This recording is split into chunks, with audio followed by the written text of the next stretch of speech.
नमस्कार दोस्तों। आज फिर आपका हमारे चैनल क्यूरियस कंट्री में स्वागत है। मेरा नाम है शरद यादव और मैं आपके साथ अब कुछ लेटेस्ट क्वेश्चन डिस्कस करूंगा। तो क्वेश्चन और आंसर जो भी क्वेश्चन होंगे वो लेटेस्ट ही होंगे, तो आप सुनिएगा और उसके आंसर जानने की कोशिश कीजिएगा, हालांकि मैं सही आंसर बताऊँगा। तो आज का हमारा पहला क्वेश्चन है, अटल टनल की लंबाई क्या है। तो आपने या न्यूज़पेपर पढ़ रहे होगे तो आपने देखा होगा, ये अटल टनल की काफ़ी चर्चा हुई है। तो इसकी जो लेंथ है टनल की, दैट इज़ 9.02 किलोमीटर्स। सो अब थोड़ा सा इस पर जल्दी से चर्चा कर लेते हैं कि अटल टनल है क्या बेसिकली, और इतनी चर्चाओं में क्यों हो रही है अभी रिसेंटली।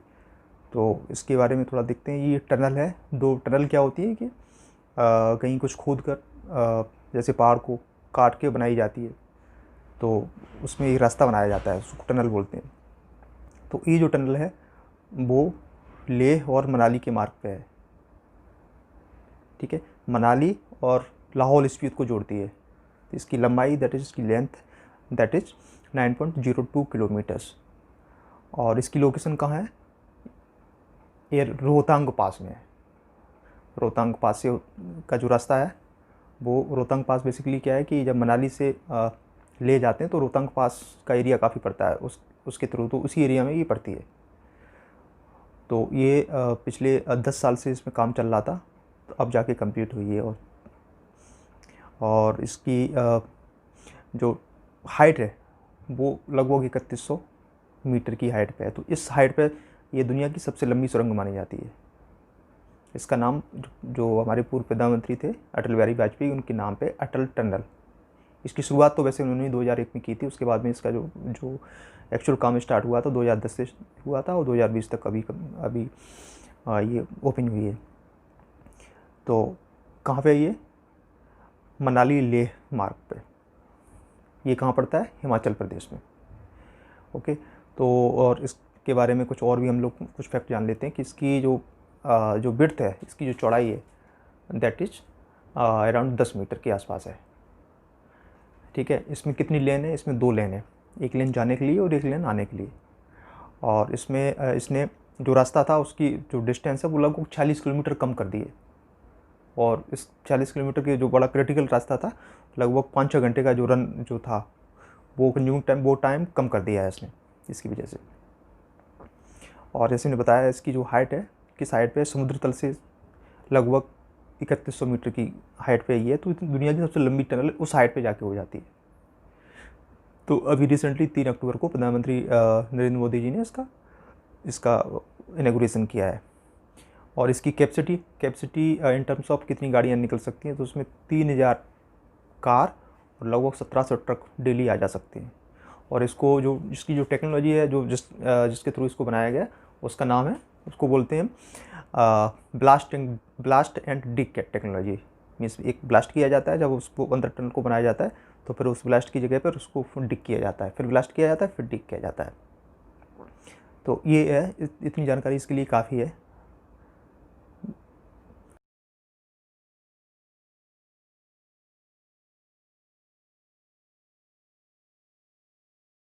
रिलेटेड है। आपको पता होगा कि अमेरिका में राष्ट्रपति के चुनाव की प्रोसेस चल रही है। तो अभी नेक्स्ट कमिंग नवंबर में इलेक्शन होने वाले हैं वहाँ पर। तो इससे रिलेटेड एक क्वेश्चन उसको जानने की कोशिश करते हैं। अमेरिका में राष्ट्रपति चुनाव के दौरान एक डिबेट होती है, प्रेसिडेंट डिबेट बोलते हैं। कितनी बार होती है एक इलेक्शन में? इसका सही आंसर है 3 बार। तो बेसिकली ये क्वेश्चन इसलिए रखा है कि डिबेट चल रही है और इलेक्शन भी होने वाले हैं नवंबर में। तो थोड़ा सा उसके बारे में जान लेते हैं जल्दी से। एक्चुअली है क्या कि अमेरिका में जो राष्ट्रपति चुनाव होते हैं, शायद आपको पता होगा, 4 साल में एक बार होता है। और इसमें 2 मेजर पार्टियां हैं, एक डेमोक्रेटिक और दूसरी रिपब्लिक, ठीक है। तो रिपब्लिक की तरफ से ऑलरेडी जो अभी हैं हमारे डोनाल्ड ट्रंप जी, और जो डेमोक्रेट हैं वो तो बाइडेन, दूसरे इसमें जो इलेक्शन लड़ रहे हैं। तो अभी जो डिबेट 3 होनी है, एक डिबेट तो ऑलरेडी हो चुकी है, वो हुई है 19 सितंबर को, और दूसरी डिबेट होगी वो दैट इज 15 अक्टूबर, और तीसरी डिबेट होनी है वो 22 अक्टूबर को होगी। ठीक है। तो ये जो डिबेट होते हैं बेसिकली क्या होता है, इसमें फेस टू फेस और एक मीडिएटर भी होते हैं बीच में, वो इनकी बहस कराते हैं। ये पुरानी परंपरा है यहाँ पे कि ऐसे जब इलेक्शन के लिए जो सेट हो जाते हैं, जो इलेक्शन लड़ रहे हैं, जो दो मेजर पार्टी हैं उनके, उसके बाद में उनकी आपस में बहस होती है। तो जो बहस होती है, जो उनका जो डिस्कशन होता है बेसिकली, वो टीवी पर लाइव किया जाता है, लाखों लोग देखते हैं उसको। तो जो उस टाइम के जो मुद्दे चल रहे होते हैं देश में, राष्ट्रीय अंतर्राष्ट्रीय, और जो समस्याएं चल रही होती है, उस पर डिस्कस होता है। तो जो आम पब्लिक होती है वो उनके थॉट जानने की उसमें कोशिश करती है, या दुनिया को पता लगता है कि कैसे ये लोग इनके क्या थॉट है इस पर। तो एक ओपन डिबेट होती है। तो इससे एक आइडिया मिल जाता है लोगों को। जो वोटर होते हैं उनको ये नहीं पता होता है, या वो अपने थोड़ा समंजस में होते हैं, डिसाइड नहीं कर पाते हैं किधर वोट देना है, कैसे वोट देना है। तो इससे उनको एक आइडिया मिल जाता है, और उसको थोड़ा सा ये अच्छी चीज़ है। तो इसको जानना जरूरी है। ये 3 बार होती है, और जब भी इलेक्शन होते हैं तो वो जो प्रेसिडेंट के इलेक्शन जो लड़ रहे होते हैं वो उसमें करते हैं, पार्टिसिपेट करते हैं। और इसका जो पर्पज होता है वो जो इशू होते हैं, जो मुद्दे होते हैं, उस पर एक राय बनाने के लिए होता है। हेलो दोस्तों, अब हम डिस्कस करते हैं आज का तीसरा सवाल। आज का तीसरा सवाल है वो है कि हाल ही में अभिनेता सोनू सूद को UNDP ने किस अवार्ड से सम्मानित किया है। अभी रिसेंटली उनको एक अवार्ड दिया गया 30 सितंबर को। तो वो एक क्या अवार्ड का नाम क्या है? इसमें हमारा आंसर, जो करेक्ट आंसर है, that is C, special humanitarian action award. ठीक है। जैसा कि आप लोग जानते होंगे, कभी कोरोना के टाइम में अभिनेता सोनू सूद की काफ़ी चर्चा हुई है। उन्होंने काफ़ी लोगों के लिए, जो प्रवासी मजदूर थे, उनके लिए बहुत सारा काम किया। उन लोगों को उनको घर पहुंचाया, उनके किराया नहीं था तो उनके बस का इंतजाम कराया, और बहुत सारी उनकी खाने पीने हर तरह से हेल्प की। तो पूरे देश में क्या, पूरी दुनिया में वो चर्चा में आ गई थी। इसको देखते हुए UNDP आप जानते होंगे कि यूनाइटेड नेशंस की एक बॉडी होती है, United Nations Development Programme, UNDP।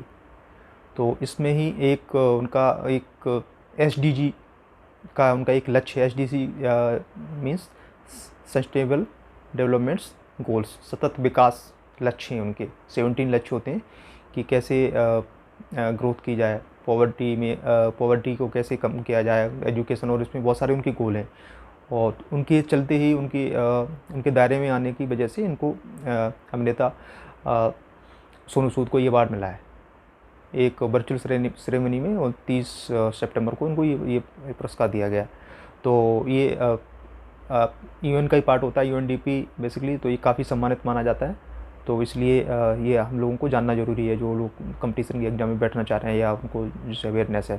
तो ये काफ़ी प्रतिष्ठित अवार्ड है। और बाकी कई बड़े लोगों को, जैसे इसी अवार्ड को ये अवार्ड मिला हुआ है।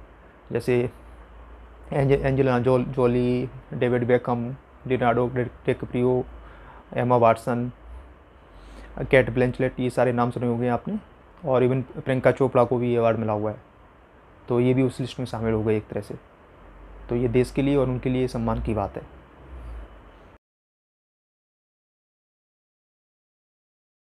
सब आते हैं हम अपने चौथे क्वेश्चन पर। आज का जो चौथा क्वेश्चन है, दैट इज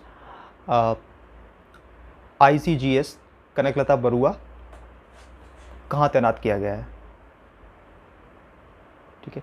इसका सही आंसर है काकीनाडा। तो आप जान लेते हैं कि ये ICGS होता क्या है। बेसिकली ICGS जो इसकी फुल फॉर्म होती है, that is India coast guard ship. ये कोस्ट गार्ड शिप है, कनकलता बरुआ के नाम से। इसको अभी रिसेंटली सरकार ने इसको कमीशन किया है, मतलब ये नौसेना की सेवा में उतारा है इसको। ये कोस्ट गार्ड शिप है। और इसको कहाँ पे वो किया गया है, तैनात किया है काकीनाडा। काकीनाडा एक जगह है, एक पोर्ट है। कहाँ पे पड़ता है ये पड़ता है आंध्र प्रदेश में। ओके। सो आप थोड़ा सा कनकलता बरुआ के बारे में जान लेते हैं। ये नाम इनके लिया गया क्या, ये कनकलता बरुआ एक स्वतंत्रता सेनानी थी, टीनेज लड़की थी। और उसने क्विट इंडिया मूवमेंट 1942 में बहुत बढ़ चढ़ के हिस्सा लिया था। और कई लोगों को इस साथ मिल के उसने और एक अंग्रेज़ों के खिलाफ लड़ाई लड़ी थी उस टाइम 1942 में। और एक जो लोकल पुलिस स्टेशन था, उस पर 5 लोगों के साथ जाके उसकी लीडरशिप में उसने वहाँ पर झंडा फहरा दिया था, तिरंगा। फिर उसी दौरान उनकी हत्या कर दी गई थी, वो शहीद हो गई थी उसमें। तो उनके नाम पे, असम की रहने वाली थी, उन्हीं के नाम पे इसका जो ये इस शिप का नाम रखा गया है, कोस्ट गार्ड शिप है। और ये 5वां शिप है इसमें। ये कोलकाता से रवाना किया गया था, और ये अब काकीनाडा जो उसका वो है, वो अब जहाँ पे इसको तैनात किया जाएगा वहाँ पहुँच गया है ये। तो ये क्या है, ये एक फास्ट पेट्रोल वेसल है, FVP बोलते हैं, IGCN कलकत्ता। तो इसको जो नियुक्ति इसकी जो की गई, जो इसको कमीशन किया गया, वो 30 सितंबर को किया गया है बेसिकली। और इसमें क्या है कि इसमें नई नेविगेशन और संचार प्रणालियों से ये लैस है। और इसको कोलकाता की एक garden rich ship builders and engineers GRSE ने इसको बनाया है, और सारा स्वदेशी तौर पे बनाया है, सब कुछ स्वदेशी ही इसमें लगाया है। तो ये जो हमारे इसके फास्टैग 5 वेसल का जो विस्थापन वैल्यू है दैट इज 308 टन, और इसकी जो लंबाई है वो 51 मीटर है, 51 मीटर। और इसकी जो मैक्सिमम स्पीड हो, जो जनरल इसकी स्पीड होगी वो 35 समुद्री माइल, नॉटिकल माइल्स इसकी रहेगी। तो ये बंगाल की खाड़ी और उस पूरे एरिया में एक सिक्योरिटी को काफ़ी इम्प्रूव करेगा फॉर नौसेना के लिए। और गश्त के लिए, और बेसिकली गश्त के लिए ही यूज़ किया जाता है, या कोई आपदा होगी तो उसको वहाँ पर इसके लिए तैनात किया गया है। तो ये एक ऐसा क्वेश्चन है, और अच्छी इसमें हमें जानकारी इसकी होनी चाहिए, क्योंकि काफ़ी इम्पोर्टेंट है for the security of coastal area.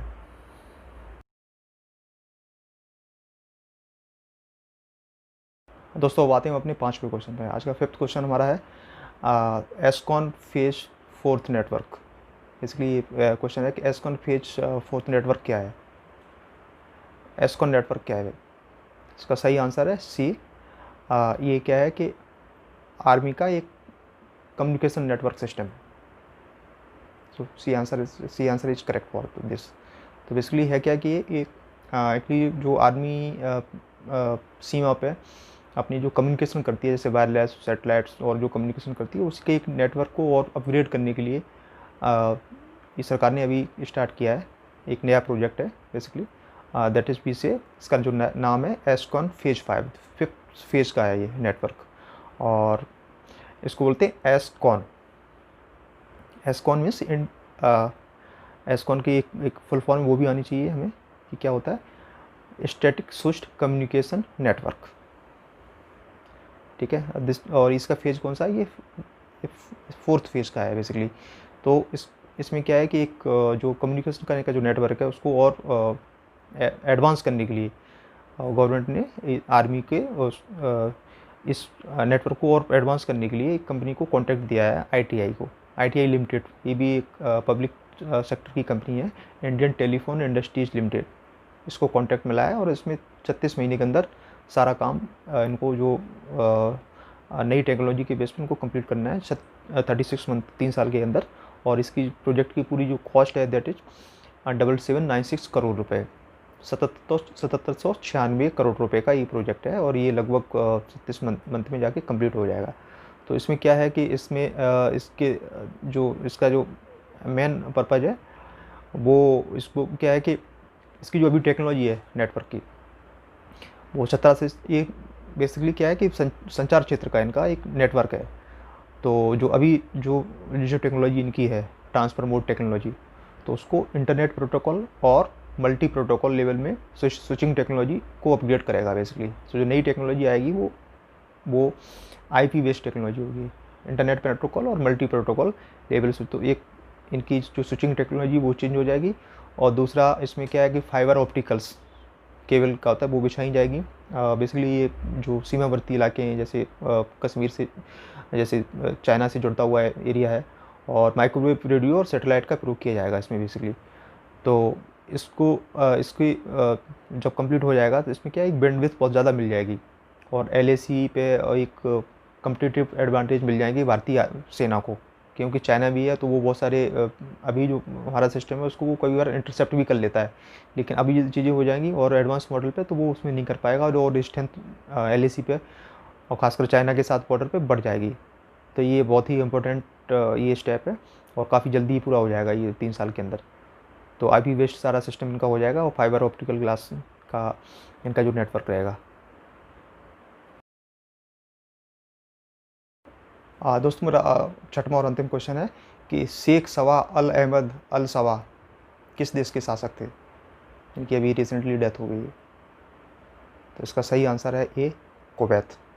ये कुवैत के शासक थे जो अभी 29 सितंबर को उनकी डेथ हो गई। तो ये भारत और कुवैत के संबंधों में बढ़ाने में इनका बहुत ही ज़्यादा महत्वपूर्ण योगदान रहा है और ये भारत के एक सच्चे मित्र के रूप में माने जाते हैं। तो और काफ़ी पॉजिटिव रिलेशन इनकी वजह से रहे हैं भारत और कुवैत के। तो इनका जो पूरा नाम था, आज मैं दोबारा बोलता हूँ आपको, शेख सवा अल अहमद अल सवा। ठीक है, तो इनको 29 सितंबर को और इनकी डेथ हो गई और ये 91 साल के थे। तो ये बेसिकली क्या है कि जब खाड़ी युद्ध हुआ था 1990, उसके बाद से ये काफ़ी अमेरिका से इनकी बहुत क्लोज रिलेशन से कुवैत के भी हो गए थे उसके बाद से। और जब इनकी अब डेथ हुई इसके बाद में इनके जो छोटे भाई हैं शेख नवाफ अल अहमद अल सबा को उनकी जिम्मेदारी इनको दे दी गई। तो वो फिलहाल अस्थायी रूप से उनकी एक तरह से प्रधानमंत्री हो गए हैं उसके कुवैत के। और इनकी एक्चुअली क्या है कि इनकी डेथ पे एक प्रधानमंत्री अपने भारत के प्रधानमंत्री नरेंद्र मोदी ने भी काफ़ी दुख जताया, क्योंकि ये बहुत ही भारत के मित्र कहे जाते थे। और उन्होंने कहा कि अच्छा दोस्त खो दिया है हमारा, एक अच्छा राजनेता थे वो। और इसमें इन्होंने भारत के साथ में द्विपक्षीय जो संबंध अच्छे हों इसमें बहुत ही अग्रणी भूमिका निभाई, हमेशा आगे रहे इसके साथ में। तो बहुत ही फ्रेंडली रिलेशनशिप कुवैत के साथ में रहे। और तो इसकी वजह से भारत में भी उसको एक तरह से ये माना कि हाँ, एक दिन के लिए भारत के कुछ जो सरकारी है ध्वज झुके रहेंगे उनके सम्मान में। और ये 1929 में इनका जन्म हुआ था बेसिकली। और कुवैत की जो विदेश नीति है उसके ये वास्तुकार कहे जाते हैं। और 40 साल तक ये विदेश मंत्री रहे कुवैत के। और उसके बाद में 2006 से ये उसके अमीर बन गए। तो जो जैसे प्रधानमंत्री की तरह वहाँ अमीर बोलते हैं। तो वैसे देखा जाए संदर्भ में कि कुवैत में बहुत सारे भारतीय रहते हैं, लगभग 5.5 लाख के आसपास भारतीय रहते हैं। वो काफ़ी अच्छी कमाई भी करते हैं वहाँ पे। तो और भारत में जो अर्थव्यवस्था में भी कुवैत हर साल $40 अरब से भी ज़्यादा का योगदान रहता है। तो ये तो एक तरह से उनके मरने पर उनको भारत ने भी सम्मान दिया है, ये एक अच्छी बात है।